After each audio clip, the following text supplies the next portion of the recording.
அன்பிற்குரிய touring talkies ரசிகர்களுக்கு இந்த வாரம் சாட் வித் சித்ரா நிகழ்ச்சியிலே பங்கேற்க இருக்கின்ற சிறப்பு விருந்தினர் பிரபல இயக்குனரும் திரைப்பட தயாரிப்பாளருமான ஆர்கே செல்லுமணி. ஆர்கே செல்லுமணி தமிழ் சினிமாவிலே எப்படிப்பட்ட ஒரு சாதனையாளர் என்பதும் எத்தனை வெற்றி படங்களை அவர் தந்திருக்கிறார் என்பதும் நீங்கள் அறிந்த விஷயம். நாளைக்கு சாட் வித் சித்ரா நிகழ்ச்சியில் நம்மோடு அவர் உரையாட இருக்கிறார். இந்த நிகழ்ச்சியிலே பங்கு பெற விரும்புகின்ற டூரிங் டாக்கீஸ் ரசிகர்கள் 9853298535 என்ற எண்ணிலே உங்களுடைய பெயர்களை பதிவு செய்யுங்கள். பதிவு செஞ்சீங்கன்னா அந்த நிகழ்ச்சியில் நீங்கள் பேசுவதற்கான லிங்க் உங்களுக்கு அனுப்பி வைக்கப்படும். நாளை இரவு 7 மணிக்கு சந்திப்போம். நன்றி, வணக்கம்.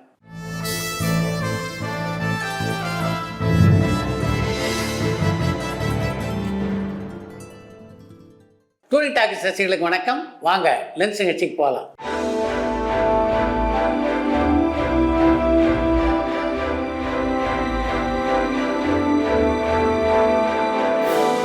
என்னமா முதல் கேள்வி?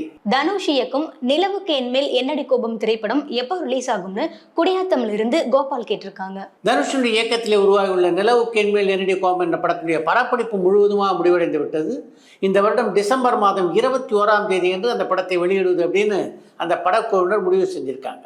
இந்தியன் 2 ரிலீஸ் ஆகிற டைம்ல பார்த்திபன் அவருடைய படத்தை ரிலீஸ் பண்றது புத்திசாலித்தனமான முடிவான பாண்டிச்சேரியில இருந்து கிருஷ்ணன் கேட்டிருக்காங்க. இந்தியன் 2 படத்தோடு தன்னுடைய டீன்ஸ் படத்தை வெளியிட்டது புத்திசாலித்தனமான காரியம் இல்லை அப்படின்றது இந்நேரம் பார்த்திபனுக்கே தெரிந்திருக்கும் அப்படின்னு நினைக்கிறேன். ஊமை விழிகள் திரைப்படம் ரிலீஸ் ஆகிற டைம்ல படத்தோட போஸ்டர்ல சென்சார் சர்டிபிகேட்டோட விளம்பரம் பண்ணியிருந்தாங்களே, இதுக்கு என்ன காரணம்? படத்துக்கு அப்போ எதிர்ப்பு இருந்ததான்னு கரூர்ல இருந்து மோகன் கேட்டிருக்காங்க. ஊமை விழிகள் படத்தை தணிக்கை குழுவினருக்கு அந்த படத்துடைய தயாரிப்பாளரான ஆமாவானன் காட்டிய போது அந்த படத்தை பார்த்துட்டு தணிக்கை அதிகாரி சொன்னது என்ன தெரியுமா? இந்த படம் தடை செய்யப்பட வேண்டிய படம், இதற்கு தணிக்கை சான்றிதழ் வழங்குவதற்கான வாய்ப்புகள் இல்லை என்பதுதான் அவருடைய பதிலாக இருந்தது. அதற்கு பின்னாலே பல முறை போராடித்தான் அந்த படத்திற்கான தணிக்கை சான்றிதழை அவர்கள் பெற்றார்கள். அதனால தான் அந்த படத்தினுடைய விளம்பரத்தில் தணிக்கை சான்றிதழோடு சேர்த்து அவர்கள் விளம்பரப்படுத்தி இருந்தார்கள். இந்தியன் 2 படத்துக்கு கமலஹாசன் பறந்து விளம்பர நிகழ்ச்சிகள்ல கலந்துக்கிட்டாரு. அதே மாதிரி ரஜினிகாந்த் வேட்டையின் படத்துக்கு பண்ணுவாரான்னு நாங்குநேரியிலிருந்து ஆறுமுகம் கேட்டிருக்காங்க. வேட்டையின் படத்தை விளம்பரப்படுத்துகின்ற நிகழ்ச்சிகளில் நிச்சயமாக ரஜினிகாந்த் கலந்து கொள்வார். ஆனால் இந்தியன் 2 படத்துக்கு கமல்ஹாசன் செய்ததை போல பறந்து வெளிநாடுகளுக்கும் வெளியூர்களுக்கும் சென்று அந்த படத்தினுடைய ப்ரமோஷன் நிகழ்ச்சியில் அவர் கலந்து கொள்வார் அப்படின்ற நம்பிக்கை எனக்கு இல்லை. திரு சங்கிலி முருகன் படங்கள் நடிக்கிறாரா இல்ல ஓய்வுல இருக்காரான்னு தோரணமலையிலிருந்து செண்பகராமன் கேட்டிருக்காங்க. உடல்நிலை காரணமாக முன்பு இயங்கியதைப் போல இப்போது பரபரப்பாக சங்கிலி முருகன் இயங்குவதில்லை என்றாலும் நல்ல கதாபாத்திரங்கள் வந்தால் நடிக்க தயாராகத்தான் இருக்கிறார். தமிழ் சினிமாவில் 1950, 60, 70களில் எம்ஜிஆர், சிவாஜி கணேசன், ஜெமினி கணேசன் அப்படின்னு 3 சூப்பர் ஸ்டார்கள் இருந்தாங்க. ஆனால் டூரிங் டாக்கீஸ் சேனலில் லென்ஸ் மாதிரியான நிகழ்ச்சிகளில் சிவாஜி கணேசன், எம்ஜிஆர் பற்றி பேசுகிற அளவுக்கு ஜெமினி கணேசன் பற்றி பேசுறது இல்லையே, அது ஏன்னு சென்னையிலிருந்து கௌஷிக் கேட்டிருக்காங்க. 1950களிலும் 60களிலும் எம்ஜிஆர் சிவாஜிக்கு நிகரான இடத்துல தான் ஜெமினி கணேசன் இருந்தார் என்றாலும் அதற்கு பின்னால் ஒரு கட்டத்தில் அவர்கள் இவரை தாண்டி எங்கேயோ சென்று விட்டார்கள். ஆனால் ஜெமினி கணேசன் மட்டும் அங்கேயே தேங்கி விட்டார். அதன் காரணமாகத்தான் எம்ஜிஆர், சிவாஜி ஆகிய இருவரும் போற்றப்பட்ட அளவுக்கு ஜெமினி கணேசன் போற்றப்படவில்லை. கௌதம் மேனனுடைய இயக்கத்துல மம்முட்டி நடிக்கிற படத்துடைய ஷூட்டிங் ஸ்டார்ட் பண்ணிட்டாங்களான்னு சென்னையில இருந்து இளவரசி கேட்டிருக்காங்க. கௌதம் வாசுதேவ் மேனனுடைய இயக்கத்திலே மம்முட்டி நடிக்கின்ற படத்துடைய படப்பிடிப்பு தொடர்ந்து நடைபெற்றுக் கொண்டிருக்கிறது. தேனிசை தென்றல் தேவா அவர்கள் நல்ல பாடல்களை கொடுத்த இசையமைப்பாளர். வருஷத்துக்கு 20 படங்களுக்கு மேல இசையமைச்சிட்டு இருந்தாரு. ஆனா இப்போ அவர் எந்த படத்துலயுமே இசையமைக்கிறது இல்லையே, அதுக்கு என்ன காரணம்? வாய்ப்புகள் அமையலையா? வாய்ப்புகள் அமையலைன்னா நம்ப முடியலையேன்னு வண்டலூர்ல இருந்து சரவணன் கேட்டிருக்காங்க. இளையராஜா ஒரு காலகட்டத்தில் 50-60 படங்களுக்கு மேல் இசையமைத்தவர். ஏன் இப்ப அத்தனை படங்களுக்கு அவர் இசையமைக்கல? அதே மாதிரி தான் ஏஆர் ரஹ்மான் ஒரு காலகட்டத்தில் வருஷத்துக்கு 10-15 படங்களுக்கு இசையமைத்துக் கொண்டிருந்தார். அத்தனை பட வாய்ப்புகள் இப்போ ஏஆர் ரஹ்மானுக்கு வருதா? நீங்கள் எவ்வளவுதான் பிரபலமான கலைஞராக இருந்தாலும், திறமையான கலைஞராக இருந்தாலும், ஒரு காலகட்டத்தில் உங்களுக்கு வாய்ப்புகள் குறைவதை தவிர்க்க முடியாது என்பதுதான் உண்மை. இளையராஜா வைரமுத்து மீண்டும் இணைந்தால் உணர்வு பூர்வமாக இருக்குமா அல்லது நட்பின் இலக்கணமா இருக்குமான்னு சென்னையிலிருந்து கௌஷிக் கேட்டிருக்காங்க. எது எப்படி இருந்த போதிலும் அந்த இணைப்பு என்பது நடக்க போறதில்லை. அப்படி இருக்க அதை பற்றி பேசி என்ன பயன்? வல்லரசு திரைப்படத்துல வர செக்க செக்க சிவந்த பொண்ணு அப்படின்ற பாடலை எஸ்பிபியும் ஜானகி அம்மாவும் ரொம்பவே அருமையா பாடியிருப்பாங்க. இந்த பாடலுக்கு இடையில வர சின்ன சின்ன சினுங்கல்கள் ரொம்பவே அருமையா இருக்கும்.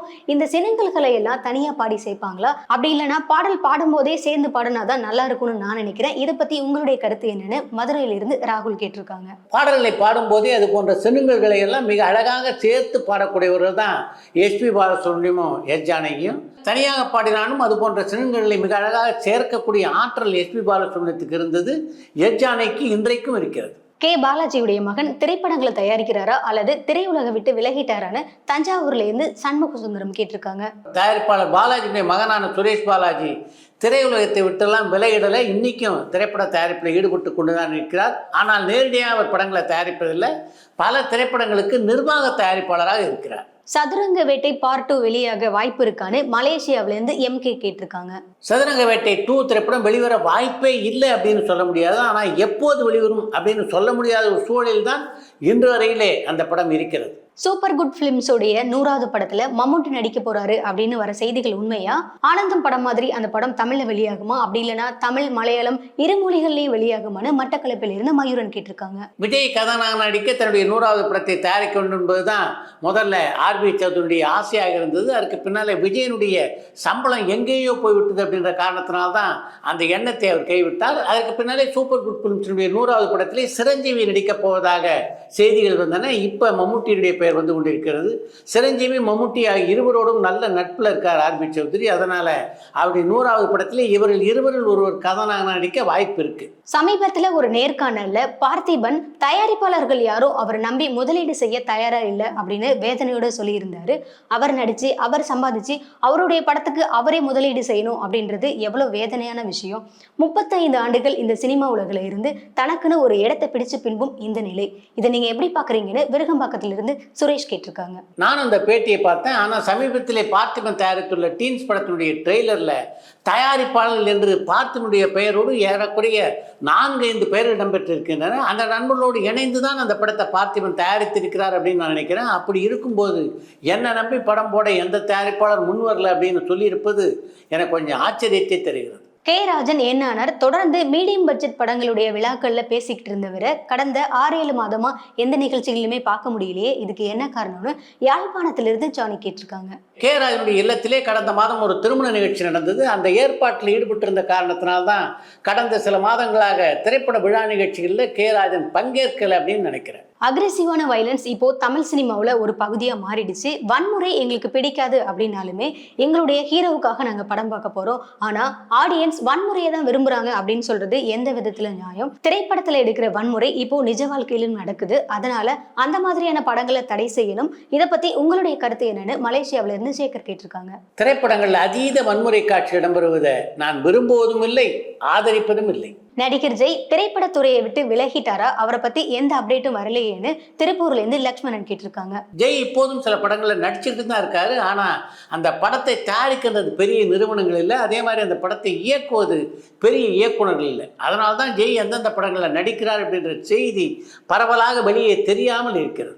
எம்ஜிஆரும் கமலஹாசனும் பறக்கும் பாவை, அபூர்வ சகோதரர்கள் இந்த படங்களை நடிக்கிறதுக்காக சர்க்கஸுக்கு போய் கத்துக்கிட்டு நடிச்சாங்களா? அதை கொஞ்சம் தெளிவுபடுத்துங்கன்னு கோயம்புத்தூர்ல இருந்து அஜய் கேட்டிருக்காங்க. நீங்கள் குறிப்பிட்டுள்ள 2 படங்களுமே சர்க்கஸ் கூடாரங்கள்ல தான் படமாக்கப்பட்ட படங்கள். அதனால சர்க்கஸ்ல தனியாக பயிற்சி எடுக்க வேண்டிய அவசியம் எம்ஜிஆருக்கோ கமலஹாசனுக்கோ இருந்திருக்காது அப்படின்னு தான் நான் நினைக்கிறேன். அரசியலை விரும்பாத கமல்ஹாசன் விஜய் இப்போ அரசியலை விரும்ப என்ன காரணம்னு சென்னையில இருந்து சந்தனகுமார் கேட்டிருக்காங்க. கமல் விஜய் ஆகிய இருவரையும் அரசியலுக்கு அழைத்து கொண்டு வந்தது காலம் ஒரு முடிவு எடுத்துட்டா அதை விஜயால் கூட மாற்ற முடியாது என்பதுதான் உண்மை. கடைக்குட்டி சிங்கம், எங்க வீட்டு பிள்ளை இந்த திரைப்படங்கள்ல செந்தில் கவுண்டமணி நடிச்சிருந்தா காமெடி திரைப்படமா இருந்திருக்குமா அல்லது குடும்ப திரைப்படமா இருந்திருக்குமான்னு சென்னையில இருந்து சந்தனகுமார் கேட்டிருக்காங்க. கவுண்டமணி இதுக்கு முன்னால பல குடும்ப படங்களை நடிச்சிருக்காரு. அந்த படங்கள்லாம் குடும்ப படங்களாக இல்லாமல் காமெடி படங்களாக உங்களுக்கு தெரிந்ததா என்ன? கவிதாலயா புஷ்பா கந்தசாமி திரும்பவும் படம் பண்றாங்களான்னு கோவை புதூர்ல இருந்து பாபு கேட்டிருக்காங்க. கே பாலச்சந்திரனுடைய மகனான புஷ்பா கந்தசாமி தன்னுடைய கவிதாலயா நிறுவனம் சார்பில் இப்போதும் தொடர்ந்து படங்களை தயாரித்து கொண்டுதான் இருக்காங்க. ஜி பிரகாஷ் கதாநாயகனாக நடிக்க அவர் தயாரித்துள்ள திரைப்படத்தினுடைய படப்பிடிப்பு முழுவதுமாக முடிவடைந்து விட்டது. மிக விரைவிலேயே அந்த படம் வெளிவரும் அப்படின்னு நினைக்கிறேன். ஆனால் அந்த படத்தை திரையரங்களை நீங்கள் பார்க்க முடியாது. OTT தளத்திற்காக அந்த படத்தை புஷ்பா கந்தசாமி தயாரிச்சிருக்காங்க.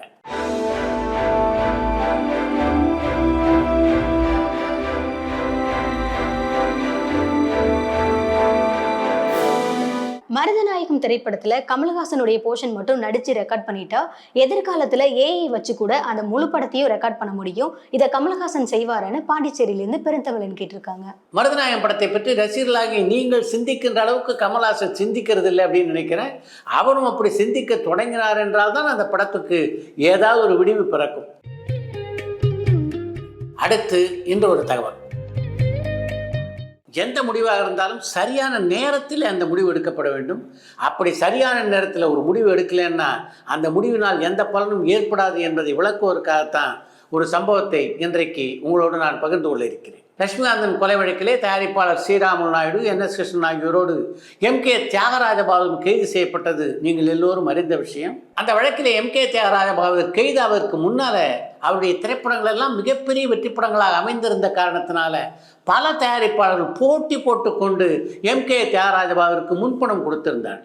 அப்படி முன்பணம் கொடுத்திருந்த பல தயாரிப்பாளர்கள் MK தியாகராஜ பாகவதருடைய வழக்கு நடந்து கொண்டிருந்த போதே அவரிடமிருந்து அந்த முன்பணத்தை வாங்க வேண்டும் என்று ஆசைப்பட்டார்கள். பலர் அந்த முன்பணத்தை திருப்பி கொடுக்கும்படி அவரை நிர்பந்திக்கவும் செய்தார். அதனால மனமுடைந்து போனார் MK தியாகராஜ பாகவதர் என்று தான் சொல்ல வேண்டும். ஆனால் NS கிருஷ்ணனை பொறுத்தவரைக்கும் அவர் கொஞ்சம் பக்குவப்பட்ட மனிதர் அப்படின்றதுனால இதை சர்வசாதாரணமாக எடுத்துக்கொண்டார். திரையுலகில் இதெல்லாம் சகஜம்தானே என்பது அவருடைய நிலைப்பாடாக இருந்தது. ஒரு காலகட்டத்தில் இந்த வழக்கிலிருந்து MK தியாகராஜ பாகவதர் விடுவிக்கப்பட்டார். அப்படி ஒரு விடுவிக்கப்பட்ட போது அவரை நோக்கி அந்த தயாரிப்பாளர் கூட்டம் ஓடி வந்தது. உங்களுக்காக தான் நாங்கள் காத்துக்கிட்டு இருக்கோம், நீங்கள் எங்களுடைய படங்களில் நடிக்கணும் என்று அவர்கள் கேட்டபோது, இனி நான் படங்களிலேயே நடிப்பதாக இல்லை, கச்சேரி மட்டும்தான் பண்ணுறதுன்னு முடிவெடுத்திருக்கேன் என்று அவர் மத்தியிலே அறிவித்தார் MK தியாகராஜ பாகவதர். அப்படி அவர் அறிவித்தார் என்றால் அதுக்கு முக்கியமான காரணம் அவருக்குள்ளேயே ஏற்பட்டிருந்த ஒரு விரக்தி தான். இனி கச்சேரி செய்ய போகிறேன் என்று MK தியாகராஜ பாகவதர் அறிவித்திருந்தாலும் சபாக்கள் மத்தியிலே அவருக்கு வரவேற்பு இருந்ததா என்றால் இல்லை. சபாக்கள் கச்சேரி நடத்துவதற்கு தனக்கு வாய்ப்புகள் வழங்காதனால மனம் புழுங்கி MK தியாகராஜ பாகவதர் மீண்டும் நடிப்பது என்று முடிவெடுத்தார். அப்போ யாரும் அவரை விட்டு படம் எடுக்க தயாராக இல்லாமல் இருந்த காரணத்தினால தானே சொந்தமாக ராஜமுக்தி என்ற ஒரு படத்தை தயாரித்தார். அந்த படம் வெற்றி படமாக அமையாதது மட்டுமின்றி MK தியாகராஜ பாகவதருடைய சரிவுக்கும் காரணமாக அமைந்தது.